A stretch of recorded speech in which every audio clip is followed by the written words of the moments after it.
कराची में खौफनाक हादसा। रॉन्ग साइड से आती गाड़ी ने मोटरसाइकिल सवार नौजवान को टक्कर मारी। नौजवान पुल से नीचे जा गिरा और मौके पर ही जाँ बाग हो गया। रॉन्ग वे चलने का रुझान और बढ़ते हुए ट्रैफिक हादसात के बायस कराची में ट्रैफिक पुलिस की कारकर्दगी पर सवालात उठ रहे हैं।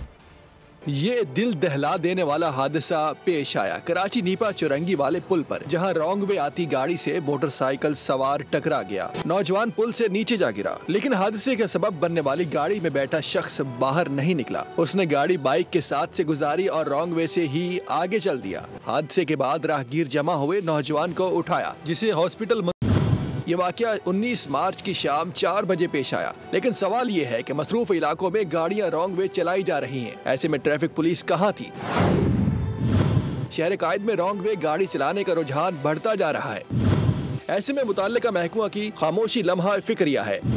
आए रोज हादसात में कीमती जानें जाया होती हैं और कवानीन की खिलाफ वर्जी करने वाले आजाद घूम रहे हैं। क्या ट्रैफिक पुलिस जागेगी या मजीद कीमती जानों के ज़िया का इंतजार करेगी? सब्सक्राइब करें और बेल दबाएं ताकि कोई खबर रह न जाए।